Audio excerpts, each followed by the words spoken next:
I'm E. I'm Rob. What's up? It's Nathaniel. And I'm Parker. Hell yeah.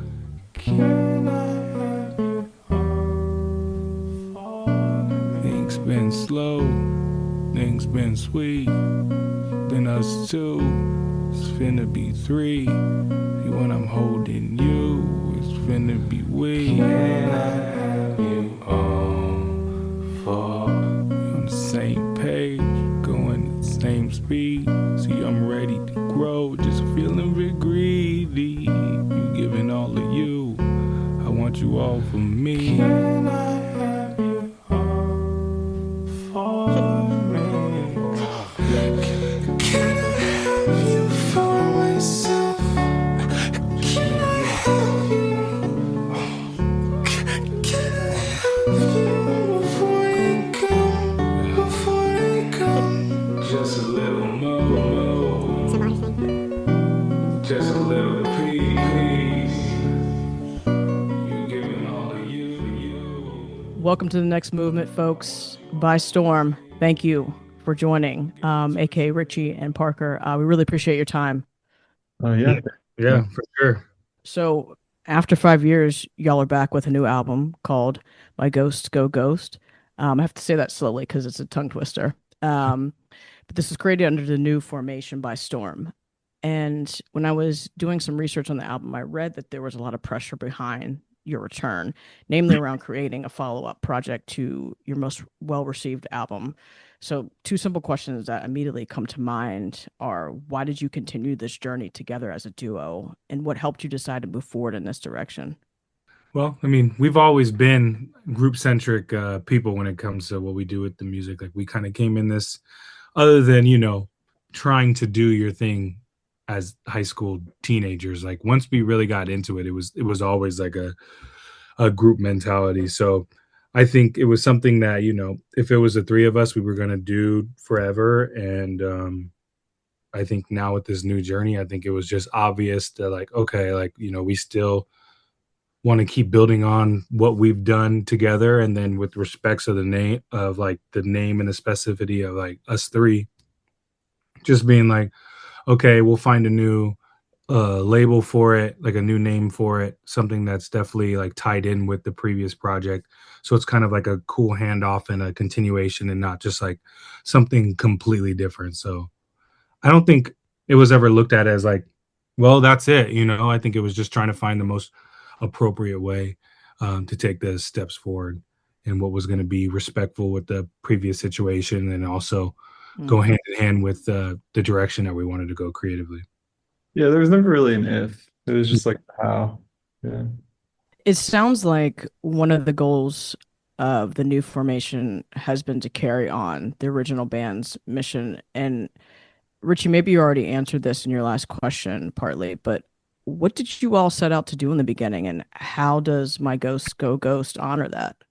I think in the beginning, you're a kid, so you think you're thinking of all of these like when I say material, I don't think of more of a financial aspect, even though I think we did hope that we would be in better financial situations than we are right now. But I think when you're a little kid, you're thinking of all these things that maybe your grandparents would calculate as success as a musician, someone that's kind of at the arm's reach, and what they would think of as like, oh, this person's a real musician. So kind of those accomplishments in regards to numbers or rewards or something like that. So I think that's one thing that when you're a kid, you think that you want.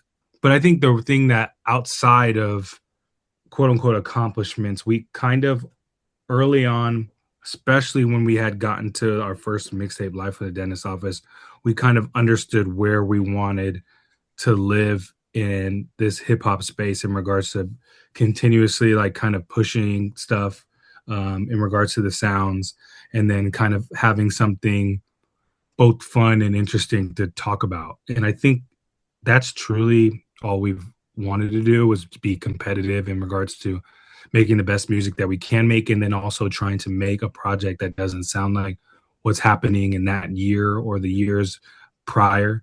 That's always been what we've done. We've always paid attention to what the current landscape was and then tried to push against it. And then at the same time, use that as, commentary, like ways to write. So it's always just been very like just trying to push what we have going on and what other people have going on. And that's definitely been the same project by project and then now band by band. Well, like he said, it's been 5 years since by the time I get to Phoenix.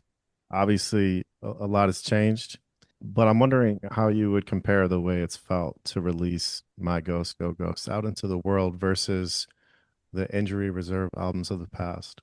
I think the landscape has changed a lot, even in just like the 5 years. A lot of things that were already kind of turning. Maybe some things were dying when we were like last putting something out, but the replacements hadn't really come along yet, Mm. like media wise and stuff like that. So it's been really weird actually this time releasing something, and you can tell they've figured out more of a structure for like even just like the Instagram Reels circuit, you could call it. So yeah, that was weird, I guess. That was probably the biggest like material difference that we felt, I feel like. Yeah, I also think that, specifically with the Phoenix record, it was like we had been through so much with that record internally that we were kind of, it was like and it's always been like this, but it was our project. And we knew that it was strange. And we had, at that point, an iffy relationship with the label that it would have came out with if things didn't work out the way that we wanted to work out with in regards to self-releasing.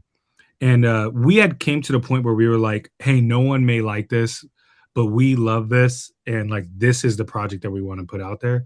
And it just happened to be that people liked it. I think that the space where people are, and people have always been willing and open to hear what we have coming out.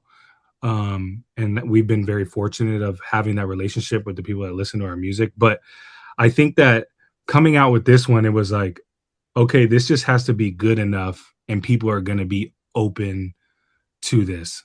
And I think in retrospect, we probably should have known that people were open to Phoenix, but we were showing people that record and people didn't know that we were getting reactions where we were like, wow, maybe we went off the deep end with this one. Granted, maybe it wasn't the best people that we were showing, but I just remember when we were releasing that record being our goal being, if we sell these 1,000 records, it was a success. The finish line for us was releasing the project and figuring out, okay, how many shows do we want to play? Do we just want to play Phoenix and LA and New York? And it just turned into this whole thing where it had its own world of its own. And now we're looking like, oh, wow, people like this. And, oh, we really got to hit the road, I guess, and try to figure out what we were comfortable with. So I think things have changed. Like people are more willing to say that they like stuff like that. Maybe it's that, or maybe I was just always naive. I just felt like the landscape for a project like that was a little bit more uncharted territory than where we are now, where I felt like if we just release a solid project, people should be open to it. We just have to make sure, because of the name change, they know it's coming, if that makes sense. Yeah, I've wondered about the timeline with this new album and the creative process behind it. It seems like y'all were very intentional about putting it together, rolling out the new band name, releasing the songs. Could you talk about the approach that the two of you took to writing, producing, and releasing this project? Intentional is good in like a backhanded way that like I kind of hate like the mythos when people like pretend like they're like setting out to like do something with an album and they're Mm. gonna like sit down and make it. I think the most intentional thing we did was like just kind of casually make things for like a solid like 2 years, like waiting until we felt really strong about like where we even wanted it to be based on kind of like demos.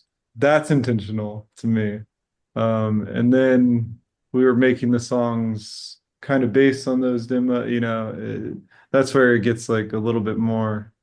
But I think defining it is the hard part personally. I think the like knowing what to like hone in on. And so I think that's like the whole thing these days with like anyone can make any sound pretty much. Like our intention was like just choosing. And Mm. that's what took the longest time, I think. Yeah. Even Yeah. just two songs that we Yeah. liked.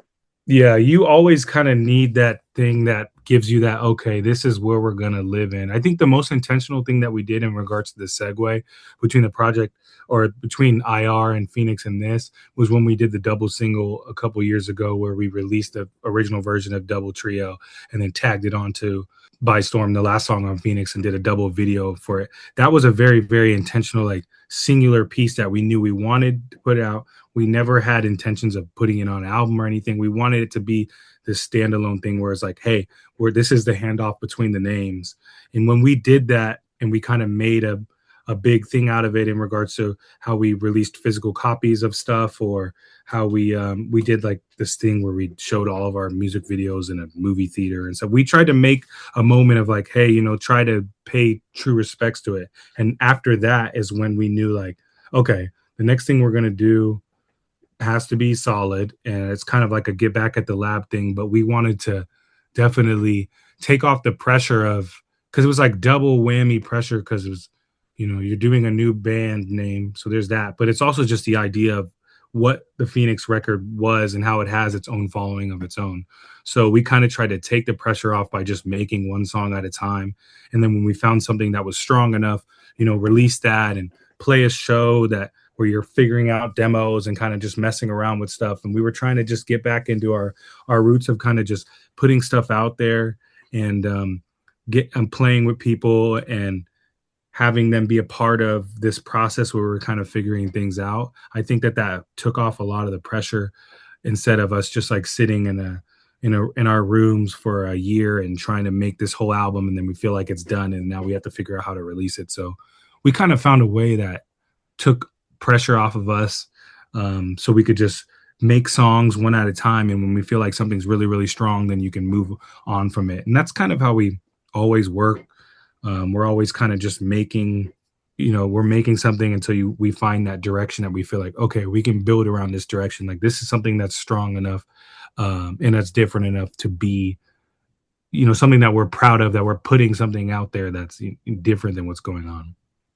In a recent interview, you all were asked to describe By Storm's music using 3 words. And RiTchie, one of the words you used was shedding as it relates to songwriting. And when I heard that, that felt like such a good description of what you all are doing on My Ghost Go Ghost. Did you both feel lighter after the project was finished? No, I didn't really feel.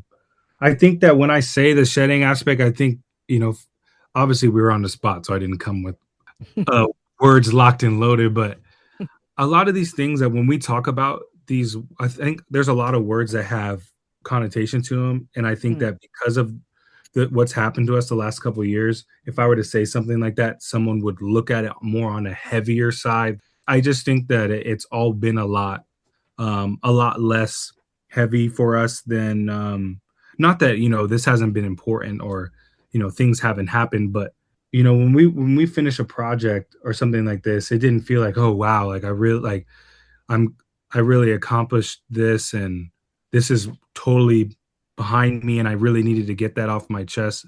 The process is a lot more fun than I think that people add this element to it, and I understand it. I mean, considering the situation that we're in, but we have fun doing what we're doing, and I think once we stop having fun doing what we're doing, and it does turn into this into something else, I think we probably shouldn't be doing it. We have fun. We had a lot of fun making the Phoenix record. It was some of the most like it's so funny because people look at it as heavy, but I see some of my funniest writing on Phoenix, and there's a lot of comedic elements to a lot of the stuff that we do, and maybe not funny in regards to like hee hee ha ha, but trying to find something interesting and full circle about some of these things that we're talking about. So I mean, for me personally, we finished this project, I wasn't like, oh wow, like thank God, I need to really decompress from this. It was like, okay, like it was a starting point. If anything, it was like a jolt of energy because like, let's finally get this out there and, go tour and stuff like that. And I'm ready to make more music. So I'm not sure if Parker feels any different now. Well, yeah, I just feel light in the sense of like I'm ready to get on the road and work. I honestly, making music feels a little bit more like just like a job now than ever. I think even 3 years ago, but especially like 7 years ago, it felt like this like this different thing that's just not even like what it is anymore. Like the creator economy has made it all just so like just like work. Um, and that's not a bad thing if you're doing really good work, and I think we do. But so I'm honestly excited to like have like a more structured like a tour to do. Hmm. Yeah, that's light to me. Just out of curiosity, how do you find yourself getting up for the creative process or like making the music when it starts to feel like work, as you're describing? I find it like almost freer when it's like that because I think I mean maybe this is just like pride and ego or something, but regardless of it like being like work minded or not, it's never really like the content is never really affected by that. Maybe we're lucky to be in that position. I know lots of people, the content is like the first thing to kind of be like infected by those pressures, let's say. But so yeah, if you're just like approaching it as like you have a job to do to make something good, I don't, but it's good by your own standards and you find it worthwhile, I don't know. It's pretty chill. Yeah, I mean, I think I have like two sides of it because for me, like if I obviously if I don't want to do something, I'm not going to do it. Like there's kind of that side of it.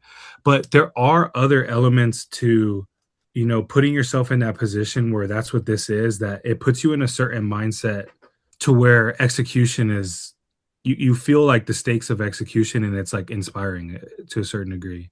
I think, for example, like there's times where something has happened with the song or something needs to be done or something happened last minute and we now randomly need a verse in 12 hours or this happened for this record where we need a verse in 48 hours or something like that. And sometimes I'm like, okay, I'm the man, like, call me. Like that's if there's this sometimes you kind of need that jolt because the one thing that I don't have anymore is when I was 17 and I just loved to write a 16 bar verse all the time. Like the rapper in me was I had this spark that was just that's what I did, and I still identify as a rapper and as a musician, but I don't have that same level of spark to just get in that what I used to call like a craft. So sometimes like having that calling card of like, this is now's the time, like we need a shot, like we need a good bucket. You know what I mean? Like there's 7 seconds on the clock, we need a good bucket. Like sometimes it's like, yo, call me. Like,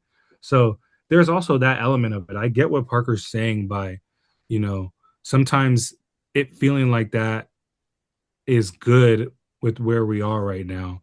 I also think like maybe it's just because we've also made the decision that we really don't do things that we don't want to do. We kind of never have. And maybe that's not smart. And we're trying to be a little bit better at that, especially with just what we in regards to like how we interact on a public basis. We're trying to get better at that. And it's just You don't have to care. especially with you said what? Feel like you don't have to care about the marketing shit anymore if you're just like doing good work. Yeah. I don't Yeah, it know. used to matter so much. It used to matter so much. Like we saw like single-handedly like our inability to not be characters at a certain stage of our career like really stunted our growth to where because we were kind of on this projectile where we could have gone two different ways with our career and we kind of I just remember people just feel like publicly feeling like we were just regular dudes that they would meet and obviously because we are but some people aren't into that and that's kind of shifted over time with just the way that social media has happened and now there's this huge appeal to people trying to feel grounded and there's people that using productions that but they still try to make it feel like they're doing something on an iPhone in a car but there's all this money behind it so kind of the poll like the polls have like flipped in regards to that so we can kind of just use ourselves as a strength. Now I'm going on a rant, but yeah, I don't know. I don't even remember what this was originally coming from, but yeah, sorry. It's all good. I think you addressed the question, but I want to get into the album a little bit. Cool. When I listen to the album, it just sounds to me like it holds so much feeling. There's a levity to it. I'm not sure fun is the word that I would have used to describe it, but it certainly is like energizing. Like that's one of the first things I said to E about it was like I'm getting a lot of energy from this. There's a heaviness to it, but it's not overwhelming, and I hear it in the production, whether it's a choice of instrument or the space given in some of these songs, or it's in the vocals and the inflection and the effects used. The emotion to me almost feels like an instrument. And I'm wondering what sort of conversation the two of you had about the feeling that you wanted to convey with these songs. I don't think we have any of those kinds of. Yeah, we don't really have a lot of conversations like that. Like we really are like making songs and then just trying to make the most interesting sounding songs with the strongest narrative piece by piece, and then we kind of start putting things together. But I do think in general, like we definitely weren't going to do something like diving into the deep end of whatever, like of the narrative that the public has kind of put around the Phoenix record. I know that that's just our personality. Like, I think that that's the easier thing to do if we were going to just go further off the deep end and make a noisier, darker album with this writing that's talking about all. I think that could have been a direction that some people would have done. And we didn't have that conversation, but we were definitely, based off of the choices that he was making production wise and I was making writing wise, like we were on the same page on what we definitely don't want to do. I feel like a lot of the times what we're doing creatively as a group and that we've always done historically has been so conscious of the narrative that's being put on us at that moment, and then also what's going on in the current landscape, and then just try. And we all know, like, I think it's more in a competitive nature that we want to do something what's more interesting to us, like we want to do something that's more us. So we never had this conversation on, hey, we should work with these type of sounds or we should talk about these type of things. But I think when you go through an experience that we went through together, and you're touring together and you're releasing this album together, like you kind of have the same feelings about how things are, and we knew, what we wanted, what we didn't want to do. I think sometimes that's like more of the decision, but we definitely don't have conversations about how we want things to feel or anything like that. Sometimes it's just when you hear it, like when you make Zigzag and you hear it, you're like, this is something that's interesting that no one else is doing. Like, okay, we like this. Like, you like this, right? Yeah, I like this. And then you kind of just build off of it. That intentionality stuff I was talking about earlier, I guess, would be the conversation. It's just not really like words. Yeah. So you're just kind of doing then. Yeah. What songs you end up like actually liking or not, I guess, is the conversation. Yeah. Make a lot of stuff. I don't know, maybe not a lot, but way more stuff than actually gets fleshed out for sure. Gets tried. Yeah. But not a lot of things truly get like really, really fleshed out unless we both feel really, really strong about it. So a year or so before you all put out this album, Rich, you released your first solo album, and it sounds like, speaking of doing, this is just something that just happened, and you never really had an intentional plan of doing solo work. But in doing so, it seems like you found a new outlet, one that is fulfilling in different ways.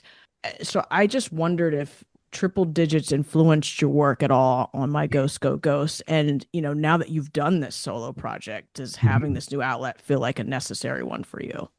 Yeah, it's so funny. This has been something that we didn't talk about before, but now people are starting to really talk about. And I think that I never thought about it, but I think that like doing that project and going through that process was really, really actually influential on this project, because I think that the one thing that I knew that I needed to do and I wanted to do and I challenged myself to do with doing that particular record was like the craft of what we talked about before, of like doing the standard 16 bar verse, like doing these certain type of things that maybe our music has evolved to a way where a lot of the times maybe Groggs was going to be the one anchoring the things, or where I'm able to kind of move around it where I'm not sitting down and doing these things like, okay, now it's time to really to look at this in this lens. And when I made that project, I basically had to. Like, I also wanted to, I wanted, the big thing that I wanted to always do with this solo stuff, like now that it's something that is potentially an outlet, is I don't want it to be where it's like we're making the By Storm stuff and then the solo stuff is just like a B version of it that it's just not as good, and people can just, it's like filler music. Like, I want it to have its own world, and so that it's worth listening to, because at that point it's just not worth doing. you know? So the idea of me having to get back in my bag of just like, okay, now it's time for me to take a step back and just write a good rap verse instead of just going off the deep end and building this. Just sometimes I just do too much with the IR and by storm stuff. So that challenge of putting myself in that situation really like and rebuilding those tools and kind of retraining my brain to be able to do that helped a lot on this project on songs like Grapefruit or there's certain songs where I had to like take a step back and be like, this just needs a good rap verse. Like, chill out. Like, you know what I mean? Like, chill out. This just needs a good rap verse. And because Grapefruit was kind of deep off the deep end, and I knew that it wasn't going to be as good as it possibly could be if it didn't have something that was like kind of ground the song. So there's stuff like that. Like, even in my town song, I've kind of realized in retrospect is kind of a really vintage Injury Reserve, like Life in the Dentist Office type style song in regards to the song structure of just the verses and the mini hook and the verses. And then the production is just more in the world that we've kind of been building the last couple of years. So it's really just the idea and the mentality of kind of writing these really standard, like kind of straightforward rap verses that maybe I wasn't growing away from, but it was a lot harder for me to do because I didn't have that much of that spark that I've had previously. And the things that were making me excited to make songs vocally were kind of these stranger inflections and cadences and more drawn out like concepts that was like at a certain point that was like what was getting me through making these songs was just like really really messing with it. And I think that like you can do that and it be like way too much. And that challenge of making that project helped me kind of balance these two worlds, which I hope influenced the project in a positive way. So we've been talking about the meaning behind this project and what it's felt like to do these songs for you all and the emotions behind it and just this conversation around like interpretation, right? And the first song on the new album is called Can I Have You for Myself? And I've thought a lot about those words since repeatedly listened to the track during the last few weeks. And one thing that keeps coming up is a reminder that artists share so much of themselves through their work. And it's not always necessarily what we think it is, but you're sharing your thoughts, your feelings, your experiences, sometimes traumatic experiences. And I've really reflected on what that must be like for you all. I thought about it more after I read something that you said, RiTchie, in an interview. And to quote you directly, you said you write all this stuff and you don't realize what it is. Mm-hmm. So like even the act of processing your own lyricism might be an experience that you have to share with other people while you're starting to gain clarity on what you've written. Your listeners are simultaneously trying to make sense of your words, offering up their own various interpretations of what they mean. And it's almost like your words and what you truly meant get co-opted a little bit. Definitely. So it made me wonder, like, does it ever feel like you sort of lose control of your narrative and lose control of the more sacred private parts of your life when you give people access to your art? I definitely don't think that you lose control of the narrative that's actually happening like internally, but I mean, this has been the big thing that we've been kind of like trying to juggle is just like, these narratives build around these projects and these writing and I've been saying this a lot lately, but I've kind of had to grow to just allow these people to have their own narratives around the things and just let them have it, because if that's what makes things, if that's how they like it, that's how they like it. It's not my job to change that. So I think in regards to doing something and realizing realizing what you were saying, it's kind of more when you take a step back in the wider scope, because we are making these songs, like we said before, one by one. And I think I always know what I'm doing in the moment in regards to what I'm writing about for that particular song. But when you take the step back and then once everything's done and you put it all together, there's very often some type of theme that's been going on in your mind for that, 6 months, 8 months, 12 months, 14, 16 months. That's the bigger thing, because it's kind of one of those things where you can listen to a certain rapper, like you can listen to like a Kanye West verse and other than obviously his delivery like changes over time, like, and obviously the production, but you can tell like what era of that rapper it is. Like and it's very, very particular in regards to what's going on in their personal life and what's going on in their professional careers. So it's the same experience where it's really like you take a step back and now the project's together and it's 9 songs and it's 45 minutes and you're like, oh wow, like this is the quote unquote headspace that I was in, or these are the messages that I was trying to get across, that I just thought I was doing things one at a time, you know, because we don't go into this project as this is the goal, this is the narrative of the project. It's like, okay, the first song is going to be about, you know, selfishly, like you're with your partner and she's having a baby and you're kind of selfishly trying to process this, you know, like, oh, the second song's about, you know, not like falling into this, what some people see as like this cutting their hair as like this process of losing weight and taking like the weight off their shoulders. But there's all these themes that you end up realizing are tying in with all these things. So that's kind of what I mean more of when you don't really know what you're writing about until till later. It's not like I'm writing a bar and there's this other ghost behind it that's like has this other intrinsic meaning in it. It's just you kind of realize like, oh, okay, that's what I was on. You know, it's like when you go back and look at your Twitter from 2012 and you're like, holy crap, like it's the same thing, you know, when you listen to your album. So that's kind of what I mean more so. Yeah, I think you have to be out of something to gain new perspectives on it. Yeah, So absolutely. it makes a lot of sense. I would just add to the interpretation thing. I'm really open-minded. I think everyone should like say whatever. Just like 99% of the time, whatever like interpretation someone has of something usually is like much less interesting than just like the song or the lyrics themselves. It seems like a waste of everyone's time. But the 1% is really cool when someone says something and it's like this like almost like crystalline like clarity like cuts through something that you didn't even realize. But yeah, it's mostly just boring, I think. Most of the things people say about music are much more boring than the music itself. I don't know. Yeah. And I think it's just like the world that we live in, but when I'm listening to music, I just don't I don't think about it the same. I'm not really trying to like really Like a middlebrow era. Like everyone has been conditioned that they need a taste and they need an opinion and we're in such like there's so much money being made off like middlebrow culture right now. That's all it is. It's just people who used to just like listen to something and you know feel what they feel. Maybe they like it, maybe they don't. Now everyone has to have like write a review of something, and it's people without the tools. It's people without the well of like no like it's just it's everything is a YouTube essay. Everyone's brain works on the level of a like 15-minute YouTube essay now. And it's like dumber for it. Like I don't know. It's like the worst middle ground. I hate it. That's what I Yeah. So you think people aren't experiencing music enough? And literally what I mean by that is just listening to it yeah. and experiencing it. also just rushing to like be it's like it's like the classic like film bro or like I don't know what's that like graph?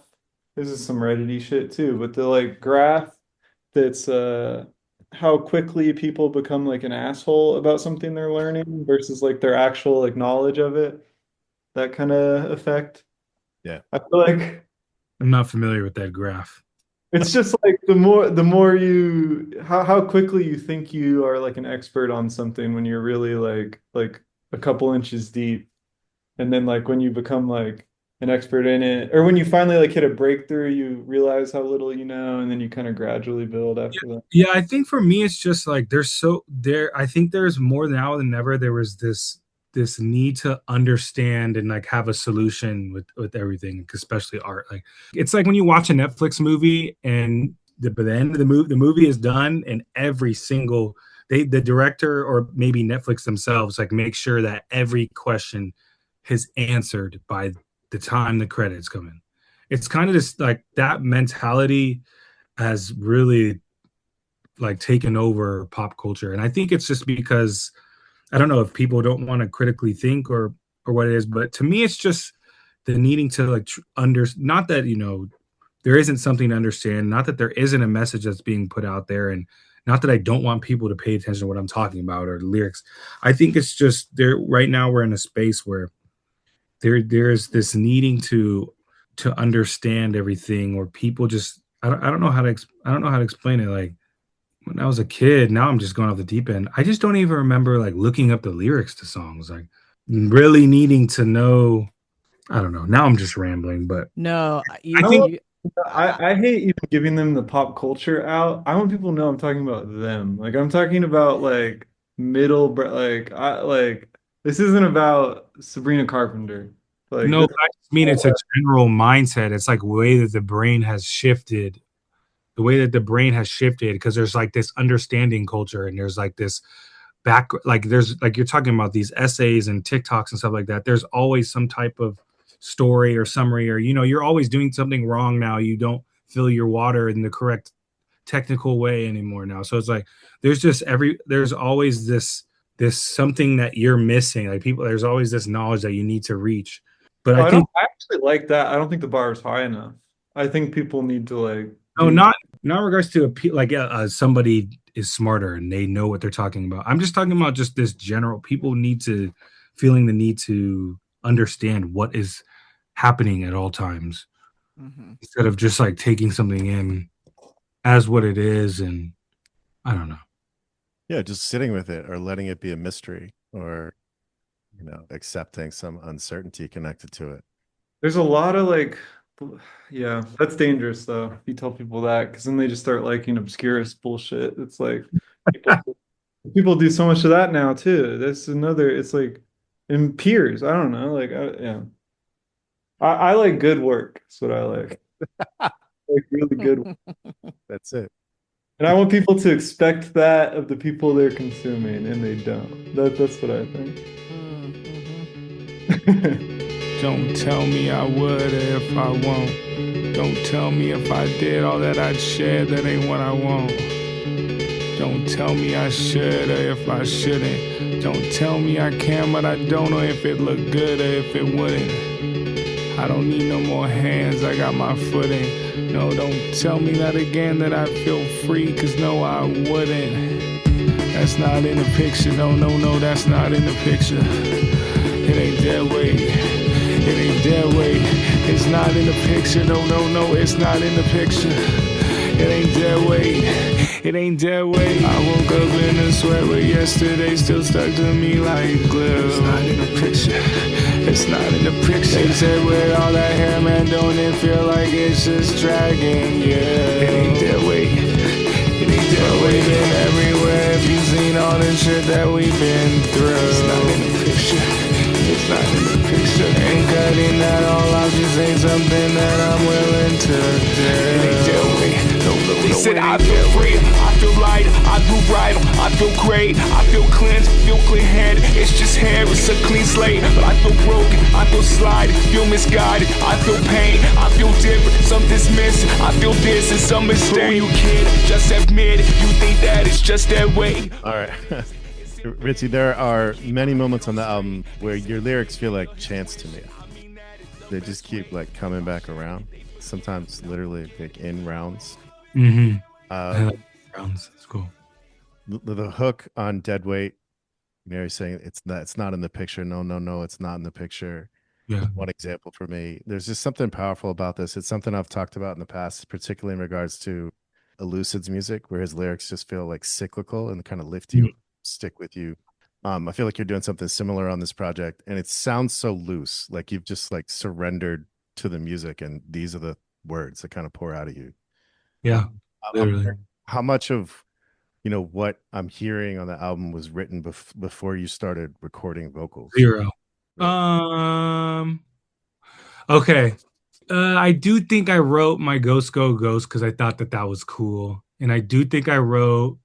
Well, obviously, there's like the other beats thing too. Yeah, but I do think I wrote that down. Like I do think I wrote that down and was like, "This is cool. Make this work somewhere." And I do believe I wrote. No, that's about it.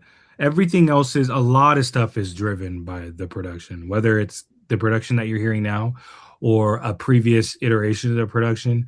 And like you're saying in regards to Deadway, right? Like literally like the song starts and that loop starts and just that the whatever pocket that I go in at first, like that just comes from that. And then the beat starts opening up, and then that's not in the, it just, I don't know what happens. Like, it's definitely not like no like Lil Wayne, like Jay-Z shit where I'm not just like, I don't just got crazy shit in my head, but yeah, quite literally, sometimes the cadences start coming out, and then you realize kind of the words that fit well with them. And then I think on this project, I tried not to stay away with finding ways to, like you're saying, in regards to make them come back in full circle. I think a lot of that is really important to make it make more sense, and then also just make the song a bit feel a bit more intentional. I think some people do stuff, and I actually think Elucid is a really, really good example.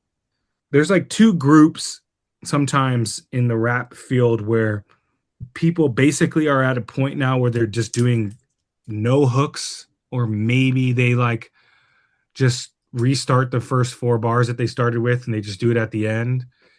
And then there's people that are like, they make the song and they make the hook and then they're writing the verses and stuff like that. So a lot of times I'm just, because a lot of times I'm recording while I'm hearing the beat for the first time.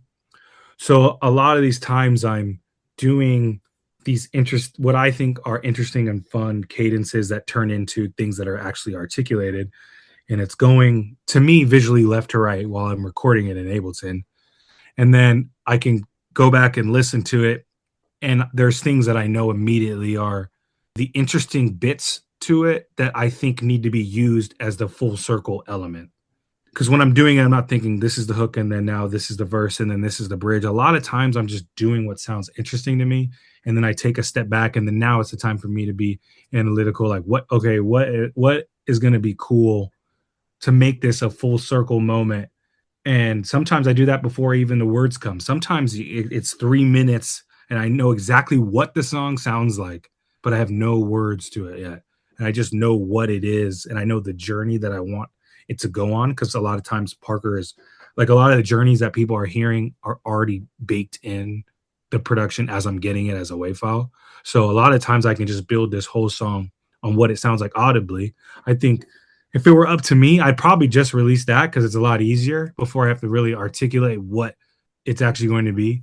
But then there's the challenge of writing to it. And then the magic is where if the writing is as interesting as, the rhythms and the melodies and stuff like that, that's when you get 9 songs. Like sometimes it sounds interesting, but you can't get something to it. Or sometimes it's the opposite. And you have the lyrics and you're trying to find a way for it to be interesting. So something like that, where, it's not in the picture, you say it and you're immediately like, okay, that's something interesting enough to build around, and you find ways to kind of make it come full circle. So that's kind of the way that I approach that.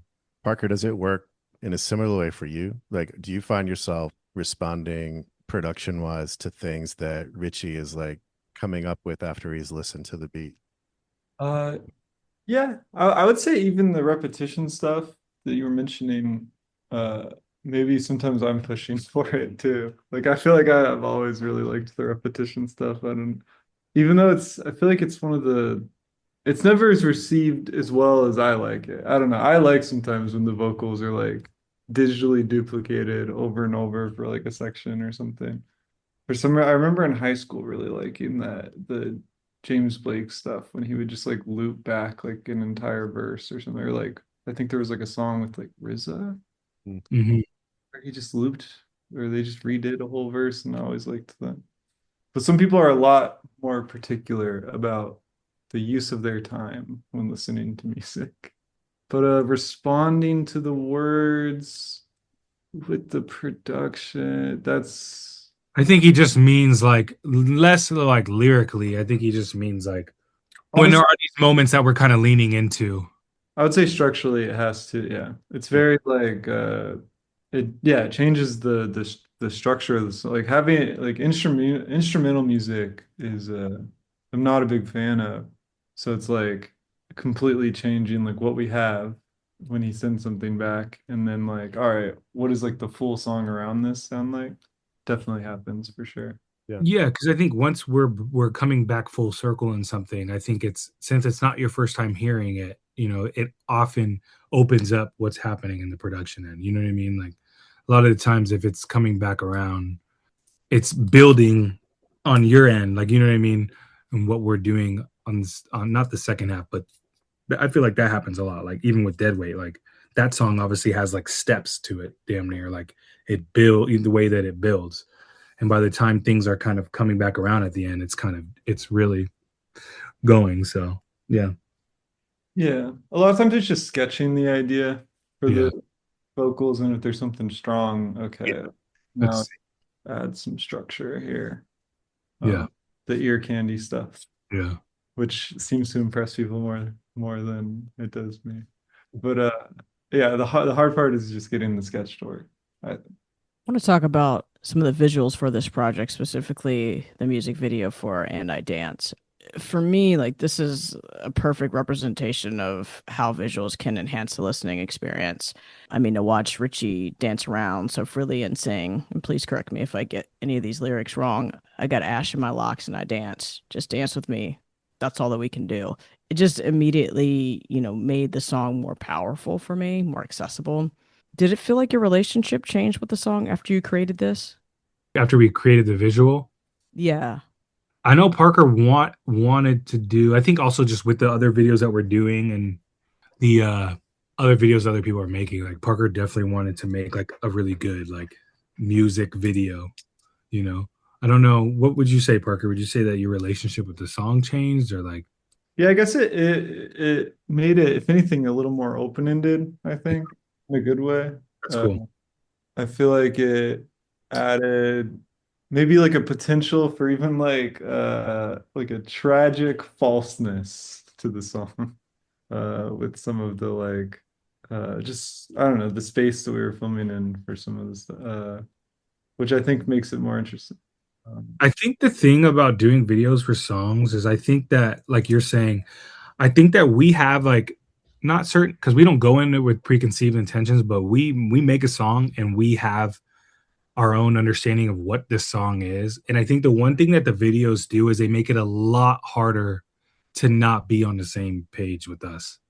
So Mm. like you're saying, like it really like for that song, it really opens that song up. And I just think that you can make a song and people think that it's this, but the video really helps articulate what we're real like the actual imagery that we see when we make the song.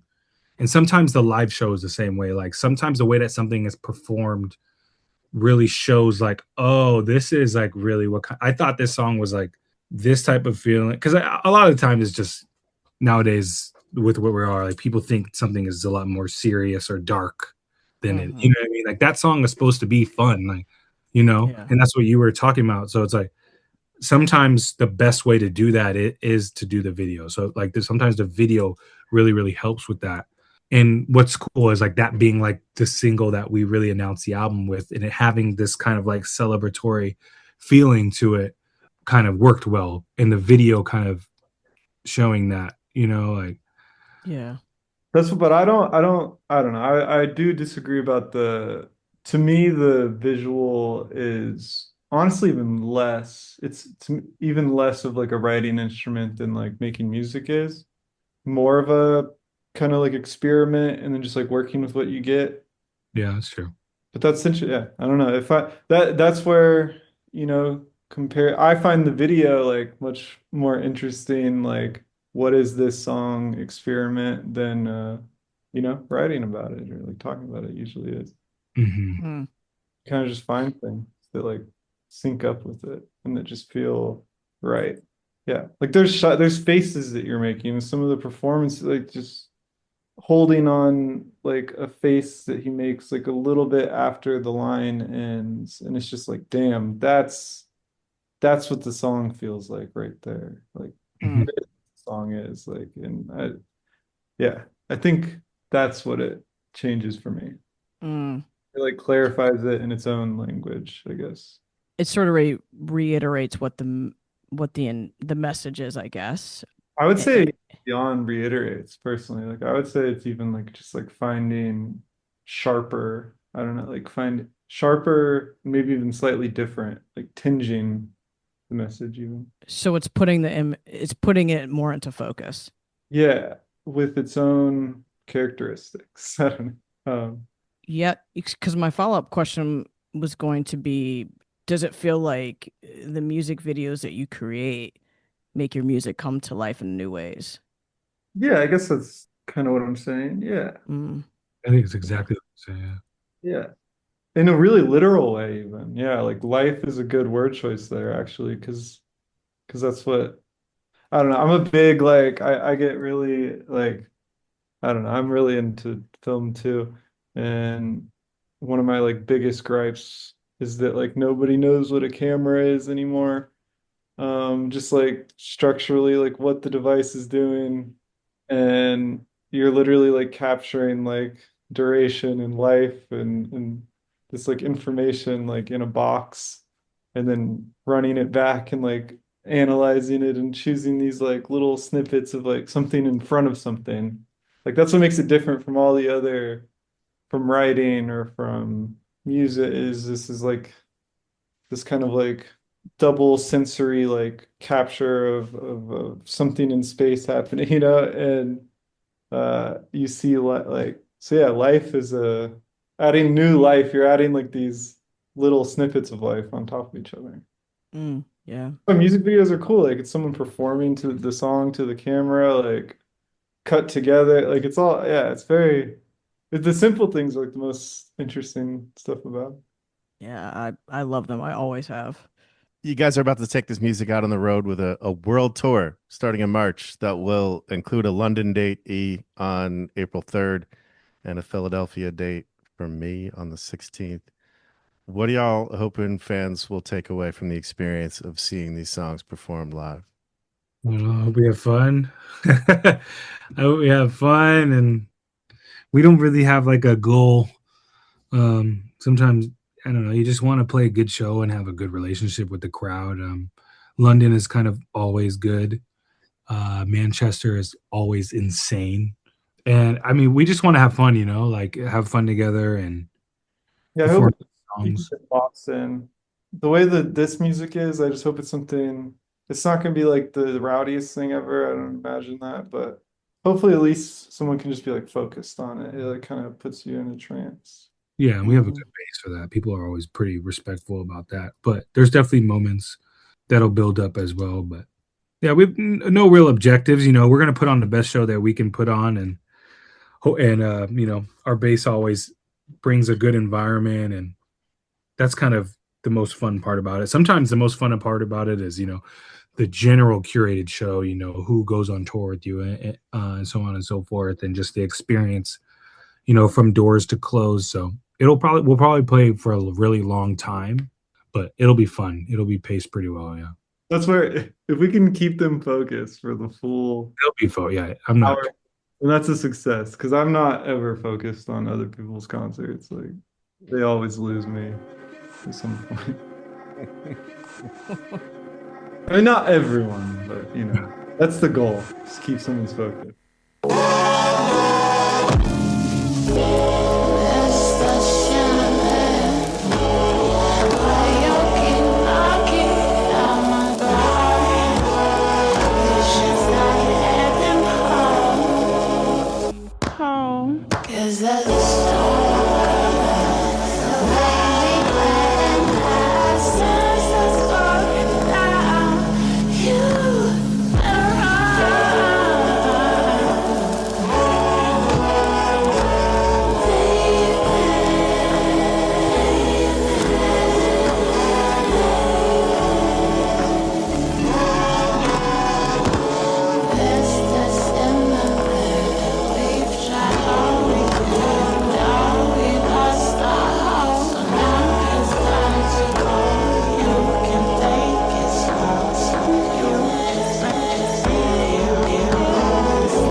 Every episode, we spend the second half of the episode talking about an album chosen by our guests. And tonight we are talking about A Quiet Farewell, 2016 to 2018 by Slauson Malone 1. I am so glad you picked this album. For some reason, I've never heard it. Fucking amazing. So just tell us how we landed here. The list of what we weren't allowed to choose was really long. Yeah. We got sent that yesterday. This still would have Yeah, it's not like that. It's not I'm like, a fix, but that was pretty insane. But I do Yeah. have a question. Who chose our album? Oh, who was that? I forget. It was Algernon Cornelius, who is a UK-based artist, Yeah, and the producer he worked with on the record that we were talking about, Clyde. that's it. Yep. Cool. I'll have to check that out. That was pretty cool. I didn't expect to see that in the list. I think the big thing going into this when we talked about because we obviously had to have a conversation about this.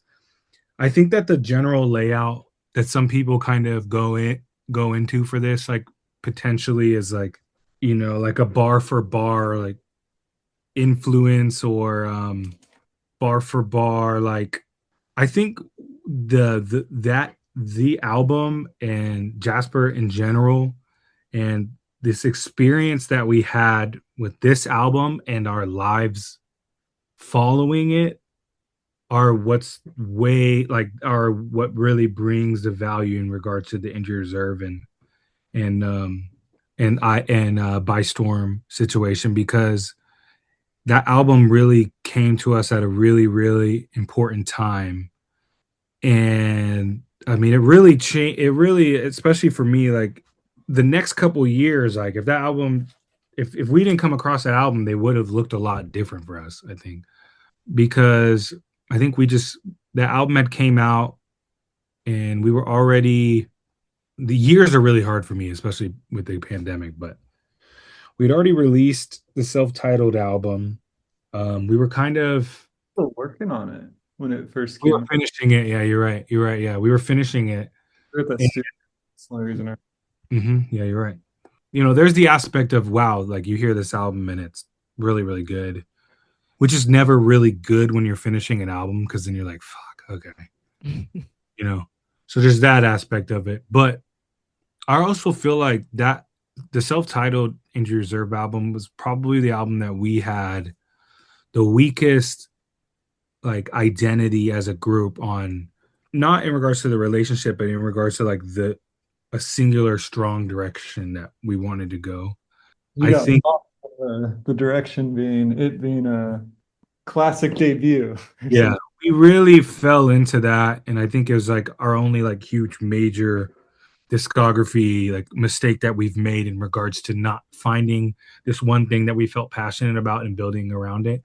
We kind of went into that making the label debut album, and I think that album came to us at such a good time because it felt like somebody that really, really knew what they wanted to do, and it felt really, really intentional.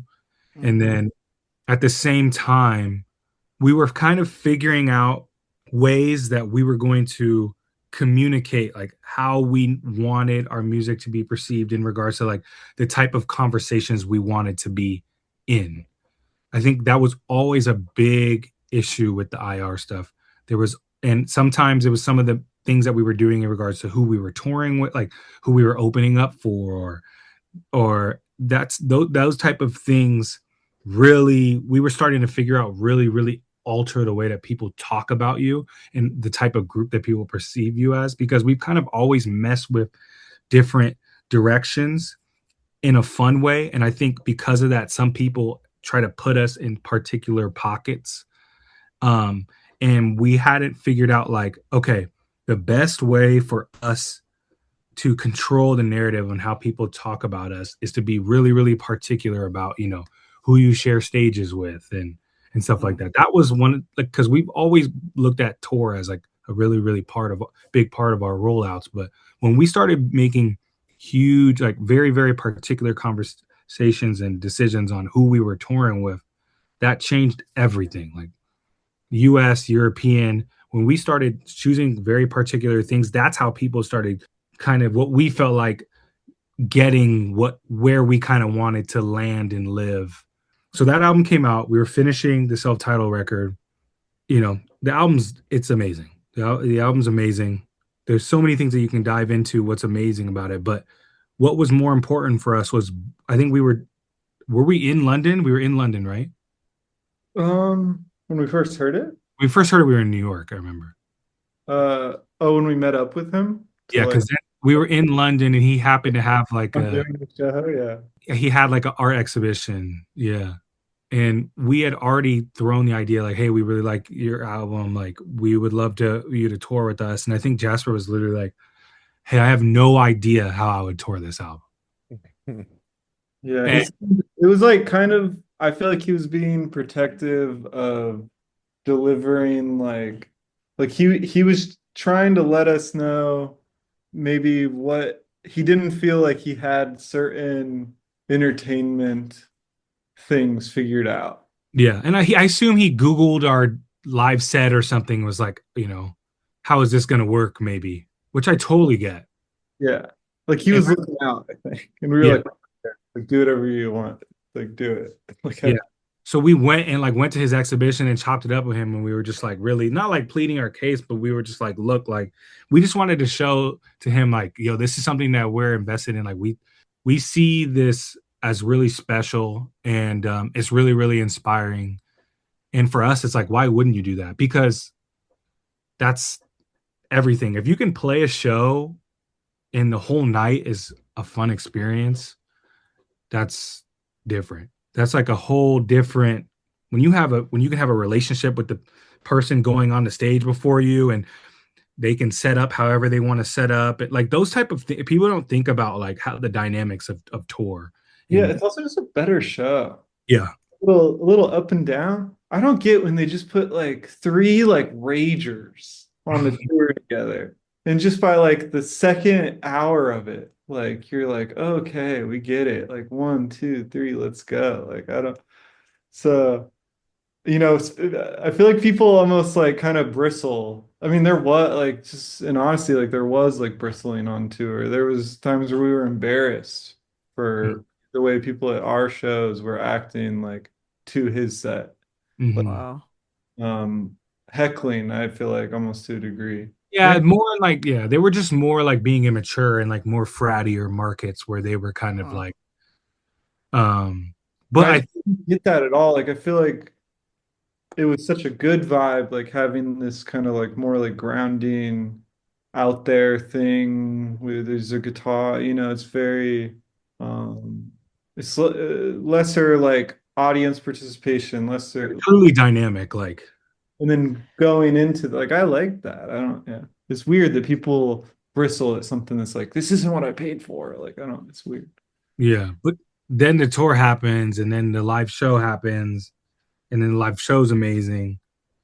And it just, I just remember coming off of that tour and seeing that album live for a month, just being like so sure that I wanted to get in the headspace of having something that was ours, and something that was really, really confident in what it was. And I think, when you listen to that album, it's really, there are certain elements. It just is really precise. Obviously, the precision is, and it's really, really clear. Obviously, you can look at the writing, and the writing is amazing. And obviously, I took influence by that. But I think to me, it was more listening to this project and just being like, okay, yeah, like let's just do our thing. Like, we made a mistake with this last album, and people like that record, and the record's fun. The record's not horrible. Like, I think it was very, very important for us to make a record like that and be like, okay, nah, we need to do our thing.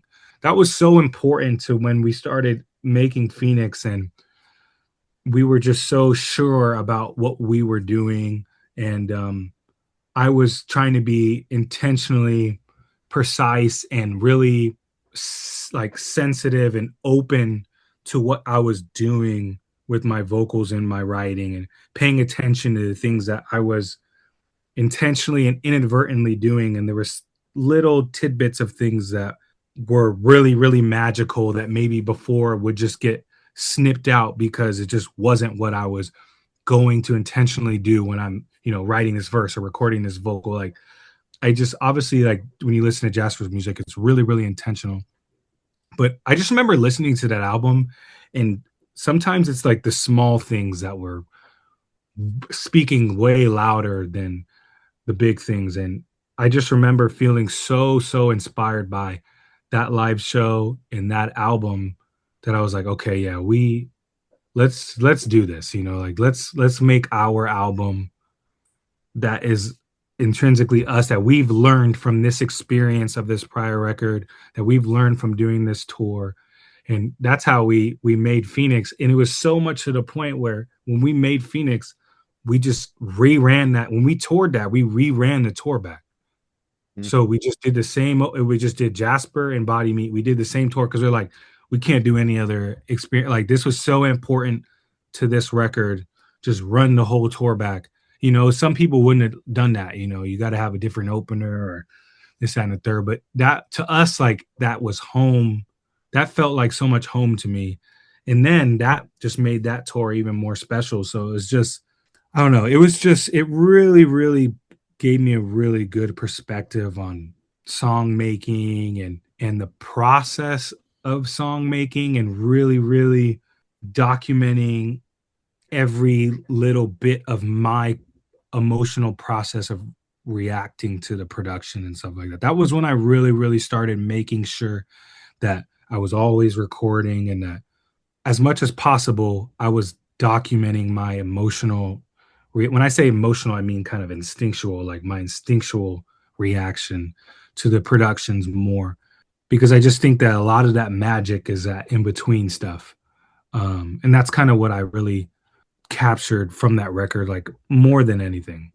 Just going back to the touring thing, I would add to me, like, it's also the personal influence is probably like bigger than the album itself. Like, even choosing it, like the album for this was like with this in mind, at least for me. Like, we all shared like the van for the whole tour, and so just like, I don't know, the thing I would say he got me into reading for the first time since I was like, like teenager or whatever, like actually like reading often.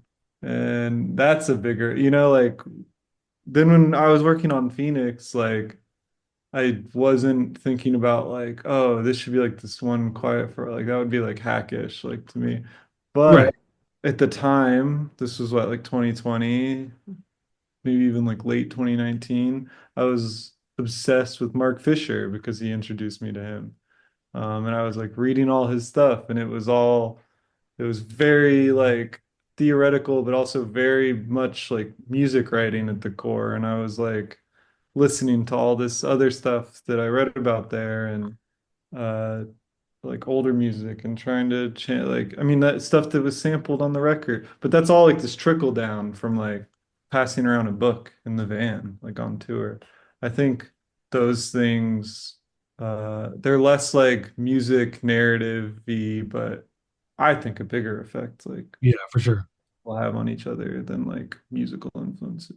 Yeah, because we've always, whenever we've talked about influences, like whether it's something like this, which is really, really interpersonal, or something really like broad that we have no physical attachment to, like something like De La Soul or something like that, where it's like a lot of the things when you're influenced by it properly, in my opinion, has always been like mentality based. It's never a particular sound or a particular bar. It's like you're influenced by the way that people approach things, and the way that De La Soul was writing, and their relationship with their, at their point, modern landscape with what was going on in hip hop around them. And that's always been the big influences, the way that they talked about these things, and the way that they could just lightly, like, kind of not jab, but they could just like laugh with these things, and then but just also tie it in to, I don't know, just like the way that they talk about the current landscape for them has always been like no one's ever all like really been able to do the way that they do it, while then at the same time having these, these, every project is different than the other, and the production has always been, they've always had a really good relationship with the production. But that's what's so similar. That's the thing, is like when I'm talking about, intentionality and like being precise and leaving things open, like that is influenced by, the live show in itself, and then these type of conversations. And I think that in a corny way, like you can just be like, oh wow, like this made me a lot more like cerebral. But I think that I would maybe lie if I didn't say that. Like, I think it just made me really just be conscious of, how special this is, and just try to find, I don't want to say a bit more thoughtful, but I don't know. It just, these albums just simply wouldn't have came if that album didn't come. It totally changed the trajectory of the way that we were approaching things. And this was all three of us, when we were making the Phoenix record. Like we knew, we just had we were like, okay, yeah, like let's tap in. Like, like we knew, we didn't know what it was going to sound like, but we just knew we were going to get in that bag where we were going to make like our album. Yeah, that's the reality. People, because of when the album came out, people put the change in sound on this, like on Grog's death. Really, like that's something I see a lot of people put the change in the sound, Yeah. even though it's just not physical. Like if I don't know if it took like metadata to convince people that this just not real, like Yeah. it, I would be willing to at this point, and it's not a big deal. I don't know. Whatever people want to think, they want to think. But what we're talking about was what created the sound of that record. Yeah. That's why all of the 11 songs already existed before that suddenly happened, before he suddenly passed. So it's a big influence. It's Yeah. bigger influence than the one that people want to attribute that sound to, Yeah. realistically. Yeah. Just by like fact, Yeah.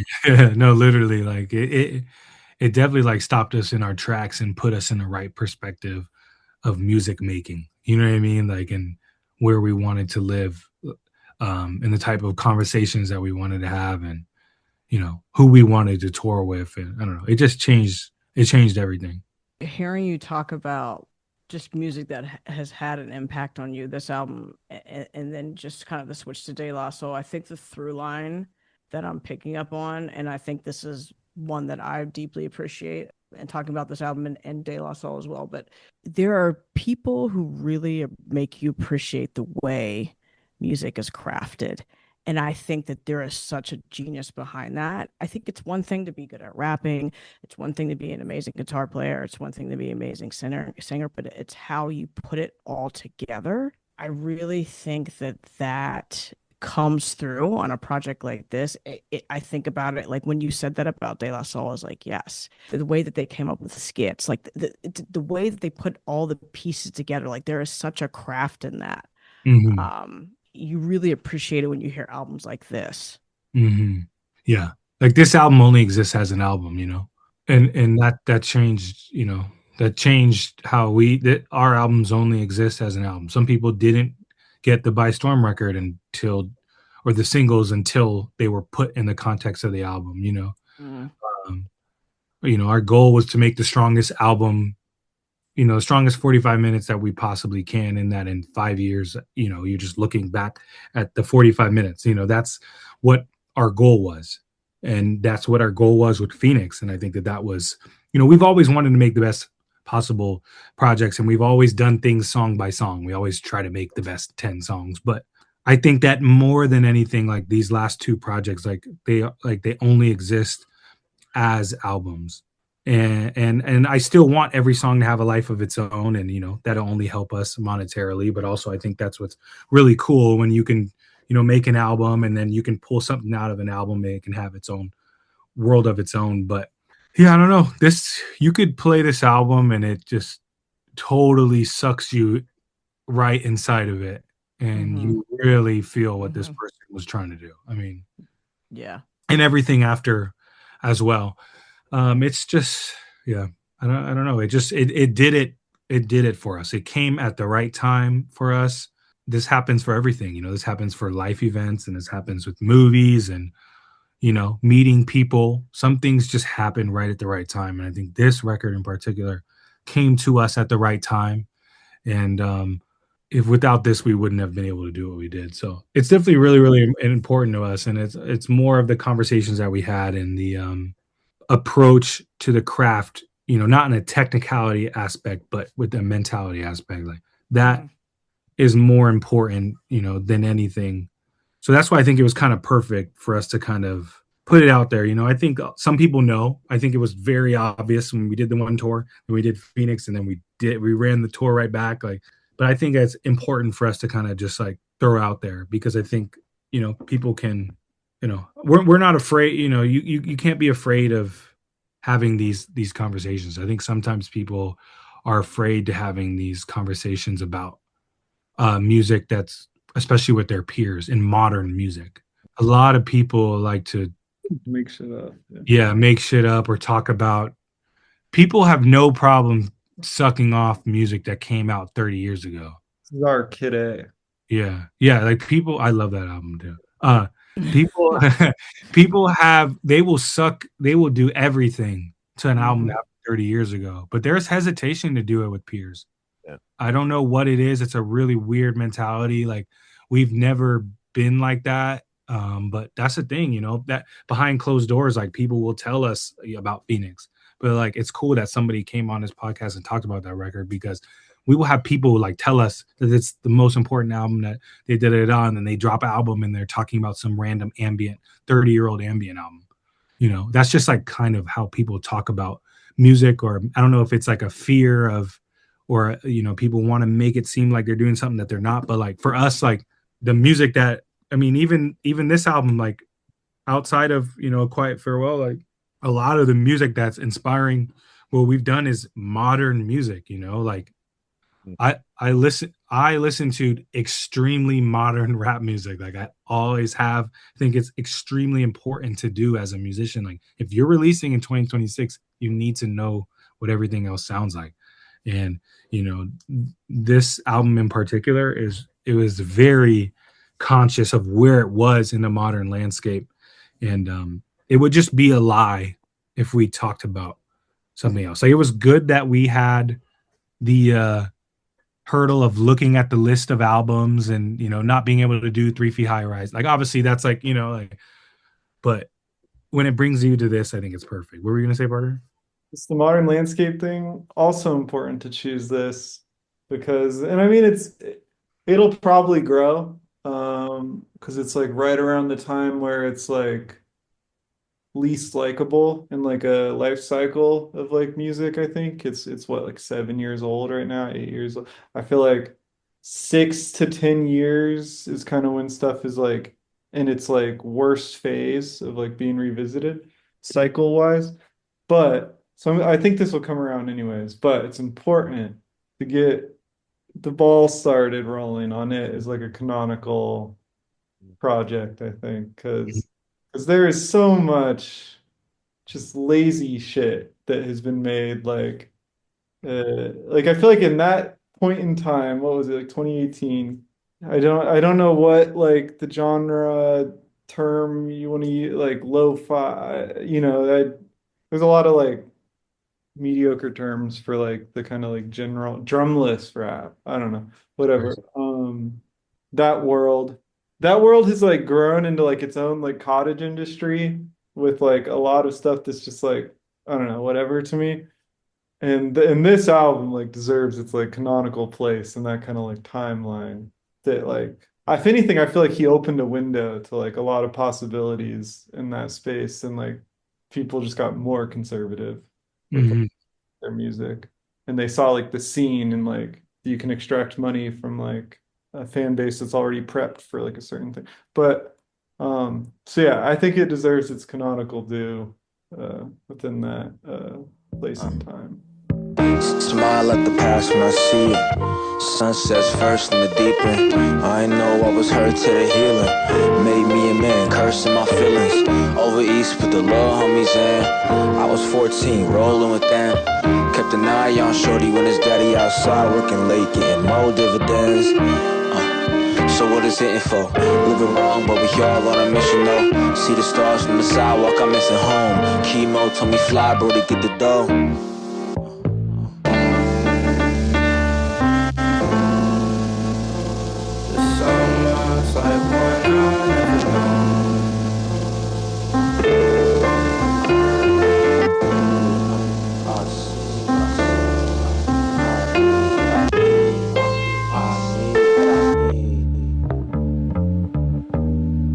I need what I need. Out here for the creed. Heal me if I bleed. Climb this mountain just to feed us. Lord guide me, never plead us. Turn my enemies to the breed, cuz. Were you gonna say something, Rob? No, I was just agreeing. Hell yeah. Had you heard this album prior, Rob? Oh, I listened to it for the first time this week, and Oh, sick. it was one of those moments for me. And I was like, how did something like this? How did I not know about this? It's a great. Is that it's just the point that it's at right now is low, but yeah, it's weird that it's not. I've been thinking a lot about Donuts because of like what was it, 20-year anniversary, and the way that project communicates so much without saying very little, lyric wise, of course, but just so much feeling and so many things that communicated to me, I think, to a lot of people through that project. And A Quiet Farewell feels very much the same, like a different sound, of course, and like a different approach, but I think achieving something similar and like conversation taking place over the course of this album. It's ridiculous. It's ridiculous. They're both like very straightforward in like approaching like mashup, and then just approaching it like really intently and a lot of technique and like genius level like construction of it, but like mashup and like taking that seriously. And that, I don't like, so much other stuff is rooted in like virtuoso, like how good am I at doing the thing, and there's just he's like complete opposite. The technical, like there's tech there. I think he's like the opposite of a showy, musical artist. Now he's like an incredible guitar player, because I think this like some of the narratives around sound collage and like all that stuff, plunderphonics, like got to him too, which is like okay. So it's funny. But like his attention to detail to do something that isn't showy is crazy to me.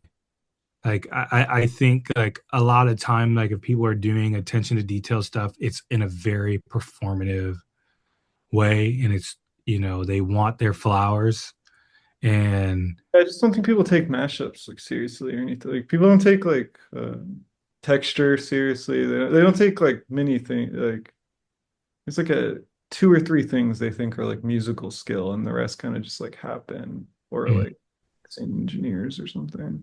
This is what I meant about what I said earlier when I said about the way that people sort of put music together being a craft, because like it's not necessarily rooted in skill, but it is rooted in an ability to use different sounds, different voices to create these collages that like send these messages. Yeah, I'm in awe of people that can do this. I just am like we were talking about Cities of Eve earlier. Like it really reminds me of the stuff that City of Eve does, especially when he does African American sound recordings. There are a few other people like Klein is another example, but but just the way that they are able to communicate, like Rob was saying, and just like put together these different textures. It's just, I'm just fucking fascinated by that. I think it's amazing. Yeah. Who are you telling? Yeah, it's really it's so cool. I think it's like it's the right response to like where we're at. Technology-wise, like it's just kind of the natural thing. So yeah, that stuff usually takes longer, I guess, for people to appreciate like skill in. Yeah, I think so too. By storm. Well, thank you for picking this album. It's incredible, as we're saying. And thank you for your time and the conversation. The new project is incredible. I hope folks check it out. My Ghost Go Ghost.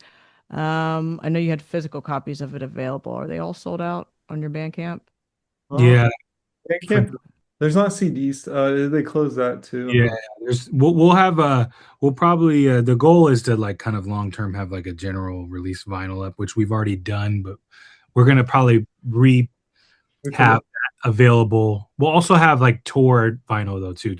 Our tour will have its own exclusive vinyl, so we'll have that as well. So just keep an eye out for the general vinyl, and then along with the tour vinyl, if people go to the shows. But we definitely want to have something that's kind of available for people to be able to grab, like whether they find this album now or a little bit later. That's kind of, you know, we want this record to live longer than a couple months, so that's the goal. Amazing. Check it out, folks. Get your tour tickets as well. Yeah. Thank you again, fellas. It's been great. Yeah, thank you both. This has been The Next Movement. Thanks for listening, folks. Peace.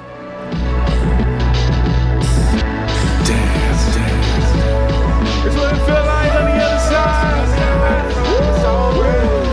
Bro, it's all in my locks, huh? Fuck it.